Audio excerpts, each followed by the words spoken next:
But when you say the height of the retirements is in, 2025 or whatever it is, it doesn't mean that the switch is flipped and nobody else retires. That just means we reached the peak and now we got to start inching our way down the other side of the mountain.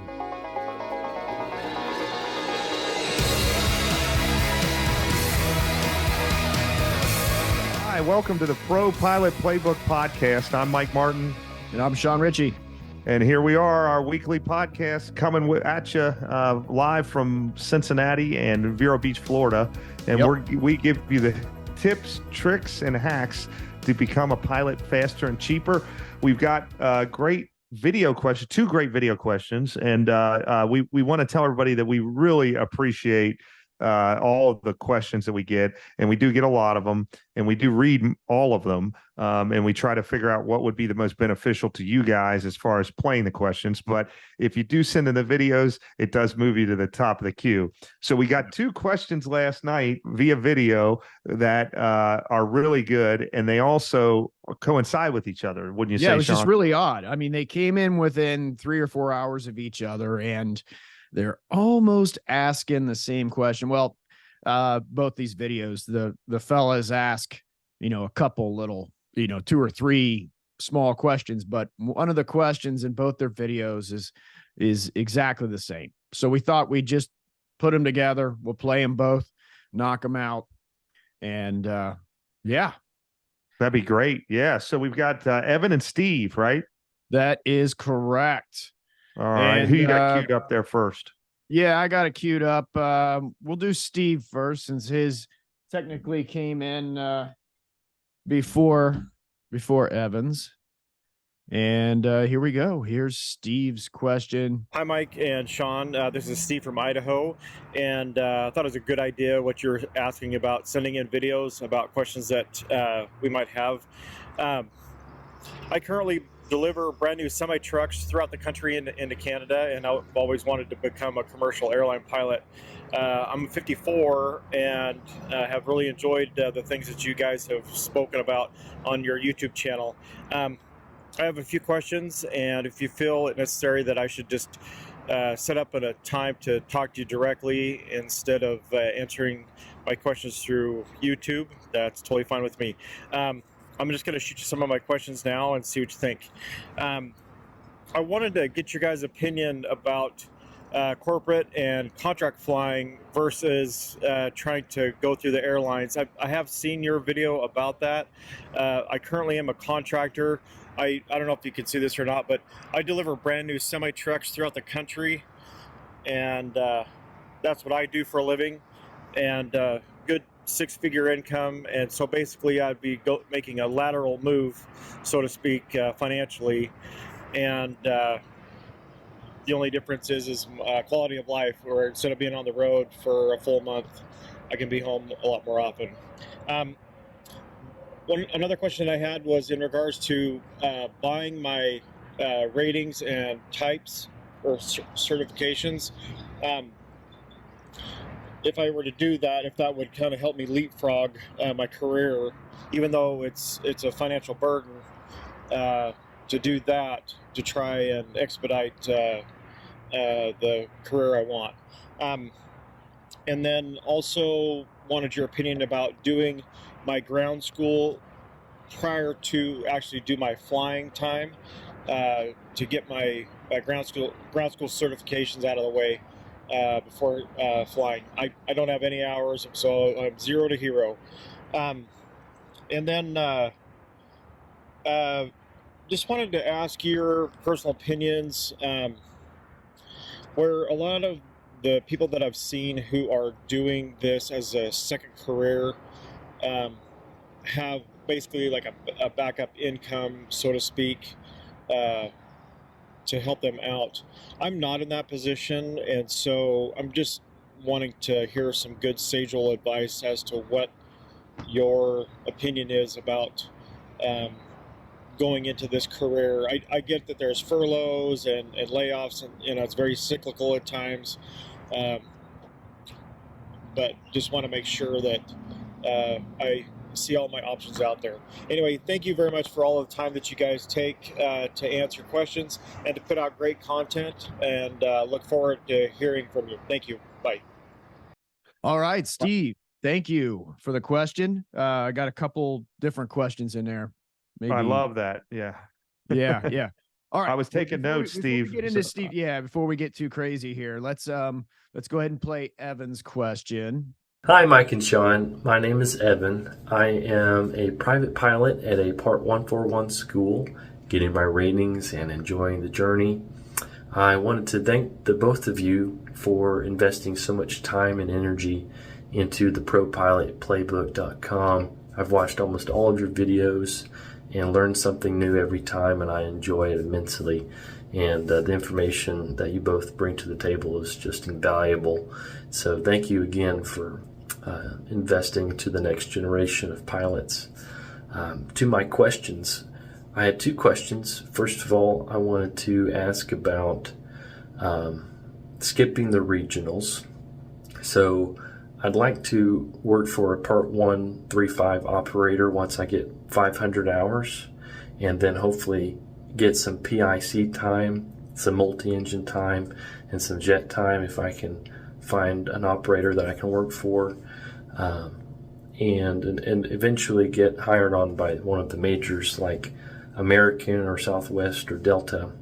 To me, it looks like from my research on airlinepilotcentral.com that American and Delta will have the peak of their mandatory retirements in 2025 and 2026, about 900 or so that are going to be retiring.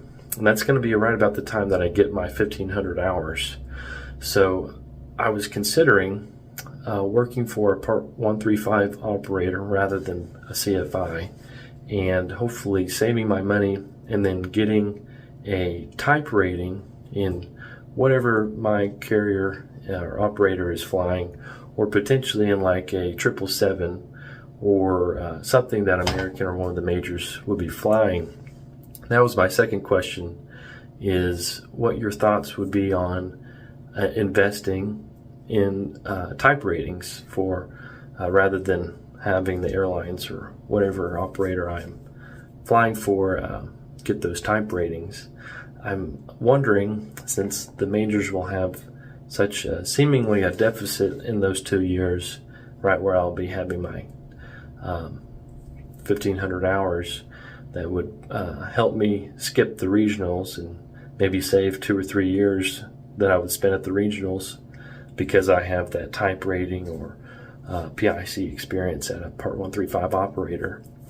So I wanted to ask those two questions about the flow-through program, if it's a good idea to just go through the flow-through or maybe work for a Part 135 operator and invest in getting my own type rating and maybe a 777 or what have you, maybe focusing on a King Air or Citation or really any type rating that I would spend my own money to hopefully make myself a little bit more marketable and valuable. So I wanted to ask both of you what your thoughts were on that, and thank you again for investing into us and allowing us to ask these questions. Hope and pray for the best for the both of you, and I look forward to another video. I'll see you soon. Bye-bye. Awesome. Well, thanks, Evan and Steve. Those are two excellent questions. Obviously, you can see the overlap with the type rating thing, and I've got lots of notes. We got lots of comments on this. These are great questions, but I appreciate the detail in the questions. And first of all, Steve, I'd like to say this is kind of ironic, but we think it's great that you're in the trucking industry already, and we know we have a lot of viewers that are truckers, and that there's so many things that overlap in flying versus trucking. In the travel, you're already acclimated to going new places. You like to go new places. You like travel. You like operating machines, all that type of thing. It's funny when Sean and I first developed the ProPilot Playbook, one of our first marketing campaigns. Yeah. We figured that trucking thing out accidentally early on, and was really seeking people out in your career field. Yeah, Um, yeah. There's actually some of our viewers probably have seen that the Trucking Bozo. It's an AM radio show that airs overnight between like 12 a.m. and 6 a.m. And it's a nationally syndicated radio show that's live. And all the truckers tune in that are driving overnight. And I knew about it from freight pilots. I've done a few freight missions, and there's actually equipment in the airplane called an ADF.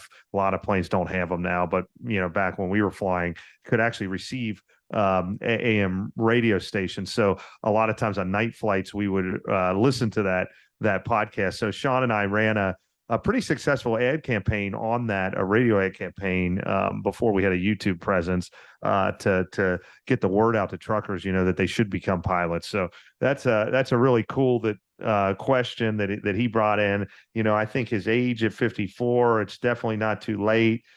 Sun Valley, or he's in Idaho, he said. I mean, great area. What that's my initial thoughts for Steve. What do you think, Sean? Some of the other things he mentioned was, should I tackle the ground school before I start all Right. this? Absolutely. And when you say ground school, it used to be that you would have to go out to the airport typically before, the internet and everybody had a computer in their pocket. You would, if you were going to become a pilot, you were taking flight training, you would maybe twice a week or once a week, they would offer in the evenings an actual ground school. These flight schools, the mom and pop little shack at the airport would have a little classroom thing set up in the back. And then one of the instructors would come in. They'd probably take turns coming in at night, and they would teach you ground lessons, basically the stuff you need to help you pass your written test. And that's just not needed anymore. This is, if you look at some of these online programs, and they got them for every certificate, private, instrument, commercial, whatever, flight instructor, it's all there. Sporties has one. King schools have them. I mean, there's a whole plethora of them. There's even apps you can get for your phone to help you study for the written. But these online courses take the place of the ground school, and you can absolutely do that. And you should be doing this before you start training. I would say by the time you solo as a private, I would, you need to have that. If you're doing an accelerated training, an accelerated program, some of the bigger box accelerated schools like ATP and American Flyers, the written stuff is probably built into the curriculum. But if you're going to one of these mom and pop accelerated schools, like I've been talking about the last few episodes, like the 21-day private, 10-day instrument, you can't even show up on property without having that instrument completed. It's totally, or without having that written completed. Yeah. And even some of the academies, I was just talking to a person this morning that his son is going to get in that Delta Academy in Vero Beach, and which is where I'm at right now. They require the private pilot written to start. Gotcha. Yeah, it makes sense too. Now, you do need an instructor's sign off to take that, but I believe I'm like 95% sure that when you do one of those sporties, like when you buy Sporties or American Flyers or whoever, King schools, when you complete the program, I believe it generates a certificate that's basically an instructor sign off that allows you to go take the written on your own. So you could technically do those things without even going to the airport. And then once you take the written and get at least a 70% passing score, they give you another certificate that's good for, I believe it's 2 years, for 24 months, that, cert saying you're good on your written is good. What else did Steve say here? Oh yeah, the main thing that made us want to do this. Well, actually, let's jump to Evan real quick. Evan, you're talking about wanting to skip going to the regionals and go right to the majors, and in place of the regionals, wanting to fly for a 135 charter company. That's completely doable. And you can get on with one of those type of companies right around 500 hours or so as a co-pilot, and work your way up to captain. and you were concerned about, these majors reaching the height of their retirements here in the next couple years, and possibly becoming harder to get on there, and whether it's a good idea to skip the regionals in that scenario because you have the flow through programs to go right to the majors. So a couple notes on that. Obviously, nobody has a crystal ball to know what's going to happen here. I can tell you that, this whole pilot shortage thing has been going on for a little bit, for a while now. And the wrench in the gears of COVID being in there kind of shook everything up even more. And, they're still trying to recover from that, I feel like. However, we have had some other things happen in the industry in the freight world of UPS and FedEx. So things are mellowing out a little bit, or at least a little more under control. But when you say the height of the retirements is in, 2025 or whatever it is, it doesn't mean that the switch is flipped and nobody else retires. That just means we reached the peak, and now we got to start inching our way down the other side of the mountain. There's still massive amounts of people retiring, way more than people actually in flight training. I would not let it concern you too much. Yeah, if it's going to peak right when he's getting a job too, that's going to increase his chances of getting a job. And that's when he's low time, when it's the hardest time theoretically to get a job. So that part's good.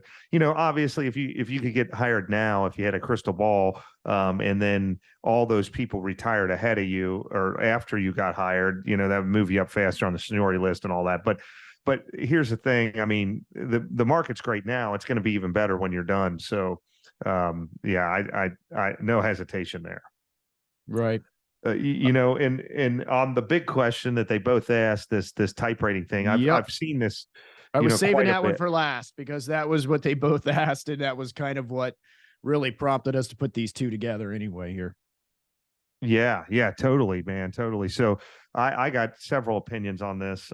So I've dealt with people. I've known several people that have actually purchased their own type ratings, and I can kind of share with you what that was like and everything. So the short answer to this is, it is a way to get some simulator time in a jet.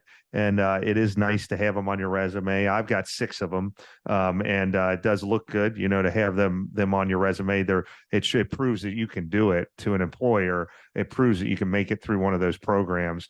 But really, to be super marketable, my hot take on this, to be super marketable to an employer is to have a type rating in the airplane that they're trying to hire you into. That's a benefit, right? Because you've got experience to it. There's a cost savings there and all that.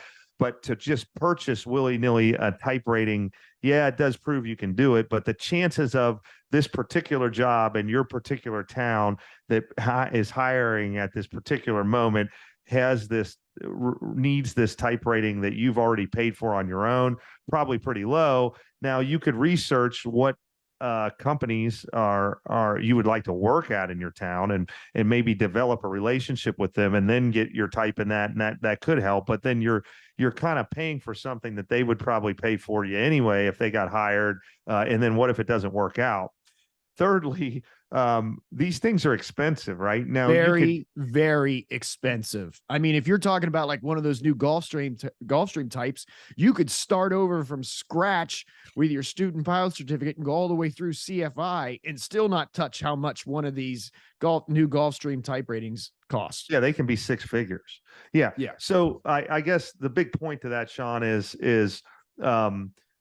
if all the jobs that you want, flying the planes that you want, are all type ratings you can't afford. Okay. So you could go find some ragged out citation where they do training in Arizona or somewhere in the actual airplane, and you could get, an 80s model citation type rating for maybe $6,000 or something. I don't know. I'm making that up, but there's probably something like that. But all those jobs you don't want, and they're probably not available. That airplane's so old in the town for this hypothetical job that you're seeking. Now, if you want to go buy very popular airplane like what I fly now, a Challenger or a Gulfstream type or a one of these hot, even lighter jets. I mean, those type ratings are 50 grand. Right. So nobody's going to spend that on a gamble. There's much more resources. And Sean, you can talk into one guy I know. He got a 737 type rating because Southwest used to require that, right? So you talk about the airlines a little bit. Yeah. So here's the other thing, Evan, Steve, I absolutely 100% think this idea of buying a type rating on spec is a loser. First of all, I guess maybe there's one scenario. Like I have my perfect job in my hometown and they're flying I don't know, Challenger 300, which is still probably a $40,000 type rating. And they told me, yes, we'll hire you 100% guaranteed. We'll give you a job if you had that Challenger 300 type rating. I'm like, well, okay. All right. Well, that's a $40,000 gamble on somebody's word. And even then, I don't have any actual experience in the airplane. And both of you are coming up from 0 hours. So you don't have a whole lot of jet experience anyway. Right. I don't know. The whole thing is fishy. Nobody does this to the point where if you did show up at that interview and you had the type rating on there and they start questioning, like, well, how do you have 800 hours, but you got a Challenger 300 type rating? Here's the thing, I just went and bought it because I thought, you'd hire me if I have that. It's so out of the norm. They're going to look at you like you got two heads and think that you're, I don't know. It's a loser. It's a bad idea. And let's look at from the airline's perspective, like I was supposed to, let's say you had 8 type ratings and they were all the airplanes that Delta flew, the 73, the 75/76, the 777, the Airbus this, the Airbus that. And you sat in that interview and they don't give a crap. They don't care if you had 29 type ratings and they were every Boeing product and Airbus product there was.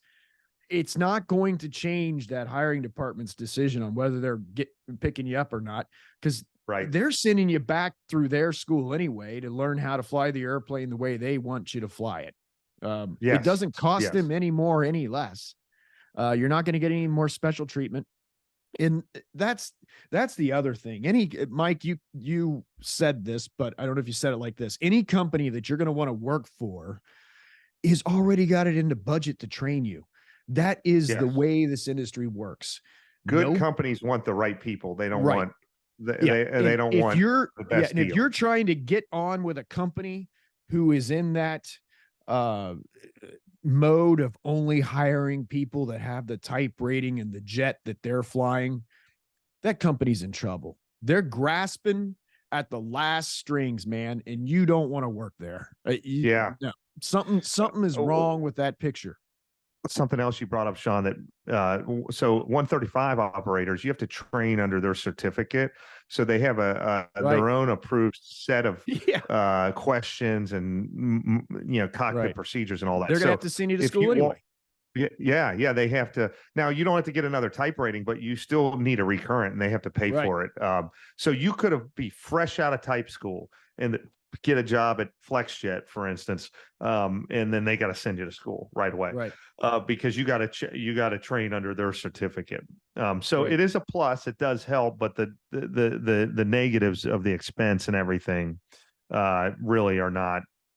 Yeah, both of you, Steve, Evan, the better move here, and not to turn this into and maybe you are already in the program, but not to turn this into like some kind of sales pitch thing, but this exact scenario of that weird time in between getting your commercial multi-instrument and that first decent job at a 135 carrier or even at 1,500 hours at the airlines, that Pro Pilot Playbook program that we sell on our website, it goes through this in a step-by-step detail on how to handle this without paying for a type rating, getting jet time with 0 jet time.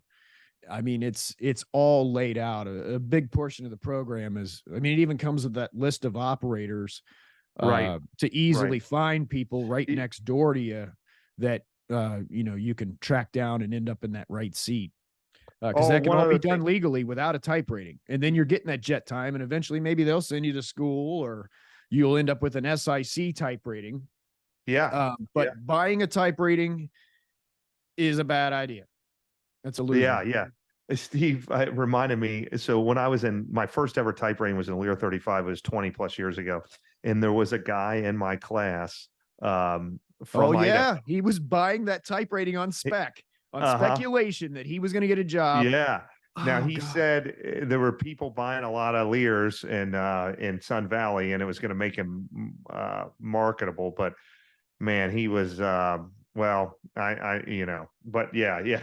I'll leave it at that. Yeah. But yeah, I remember a lot of people talking about it. The instructors were like, "What's this guy doing?" He was different than everyone else in the class. Yeah, he was a unique critter, unique character. Yeah, dude. And then one other thing to touch on, Steve brought up, the money thing, all of that. And here's the thing, Steve. There's no easy answer to this. But our recommendation, and we do coaching, private coaching and things, is always find a way to finance your training, quit your job, and do it as fast as possible, and then get into a paying job. And it sounds like, he admitted he has a 6-figure income. There should be a way that he can make all this work to get this done very quickly.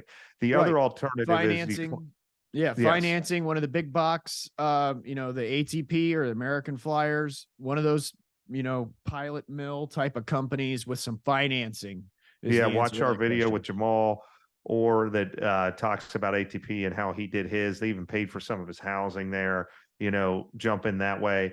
The other alternative is obviously you pay for it as you go and do a little bit of a time, but that just takes forever. You're gonna miss a lot of this seniority and hiring. You're gonna do a lot of retraining because you've forgotten everything and the intervals and everything. So we've got several videos on that, and that's all covered in our course and everything. But the timing has never been better in the history of flying for any of you guys. So I would just encourage you to jump in this feet first and head out to the airport and crank this stuff out as fast as possible. Yeah, I 100% agree. And thank you guys for sending in the video questions. And I don't know, it's still messing with me that they both came in right about the same time, and they're asking almost the exact same thing. It's awesome. Video questions. If you guys want to have your question answered, send in the video questions. You can send them in at podcast@propilotplaybook.com.